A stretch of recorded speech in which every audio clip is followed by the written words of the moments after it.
Hello everyone, I am coming to you today to share one of my favorite recipes that my fiance Heather makes all the time by my special requests. And I wanted to share with you guys, share a couple different things that we like to do and questions also that I get, and this is almost my go-to response on how to do some of these different things. So what we're actually doing is a stuffed pepper casserole. It's one of my favorite things that we make and that we eat as a family.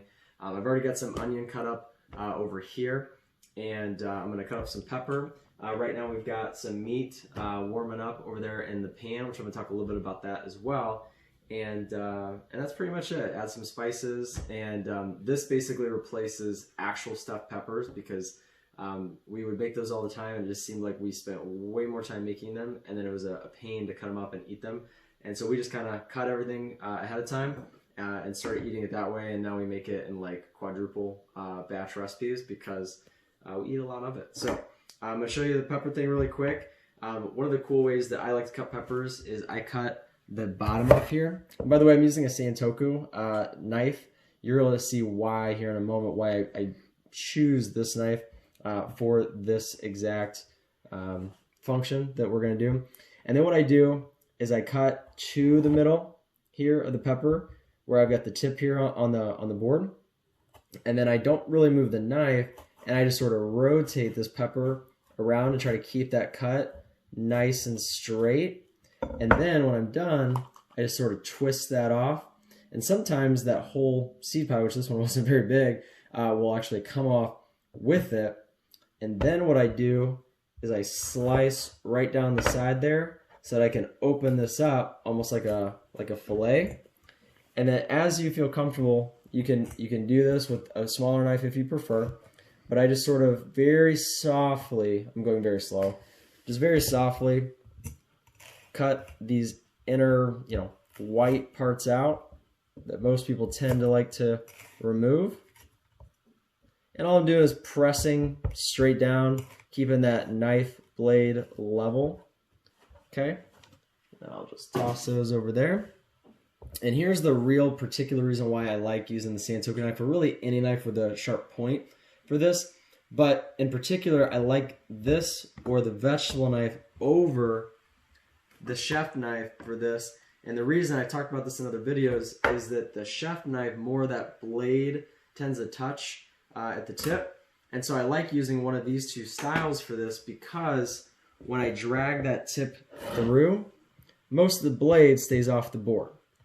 And the reason I drag through as opposed to pushing down through, which does still work, I just find that every few cuts or so, especially as my knives don't stay brand new sharp, I find that they'll sometimes, I can't even get it to do it. It's kind of a positive problem. That sometimes they just get stuck like that because of how these skins are. But I find that way less often when I simply just drag the tip of the knife through. And so I'm going to keep doing this over and over and over again.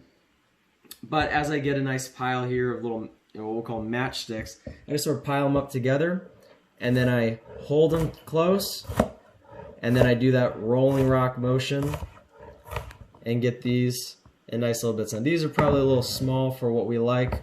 We'll probably do some bigger chunks. We've got a 1-year-old who's feeding himself by hand, so we like to have big pieces that he can get onto. So I'm just going to cut these into some bigger chunks like that.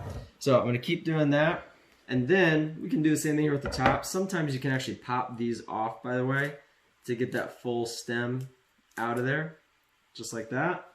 And then I'm just going to kind of break this up a little bit, just rolling rock motion. And this is nothing fancy, all right? Hopefully you guys can all see this. I'm just holding this right here, keep my fingers nice and far away. Okay. So I'm just going to do this for a bunch of peppers, and then I'm going to set these out. Heather, while I grab the pan, if you want to just show, again, the different styles here up close. And so this is the chef knife, the vegetable knife, and the Santoku. And there's a couple different sizes of those, if that's something that you guys either don't already have or interested in or whatever as a gift. And then over here, you can see that we've got a little bit of both turkey meat, and then what else did you put in there? Sausage meat. Okay, let me make sure it looked like something else for a second. So we got sausage meat, turkey meat, so we got a bunch of it in here, and then we've already got our onion, and so we're gonna go ahead and put that in there as well. And these, by the way, are what you guys have seen in our stores. These are American Kitchen cookware. So this actually has a non-stick coating in it. And so this is a Dream Farm spatula, but you'll notice down here on the bottom that this has a little bit of what we call, again, that non-stick coating. This is not Teflon, all right?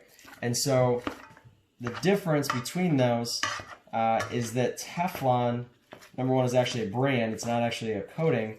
But anything like those cheaper non-stick coatings, those are going to tend to burn off into your food. They're going to flake off, peel off, whatever it might be. This is a much higher quality non-stick.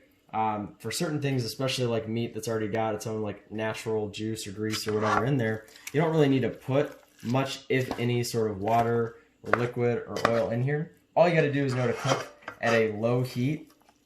Okay, so we're just going to kind of mix that up a little bit and get this meat and the onion going together. Mix this up. And by the way, again, this is a Dream Farm Chopula, and so we sell these in the store as well. And these are great because they're super flexible, but on the sides, they're not very flexible, as you can see, the way that they are here on the tip.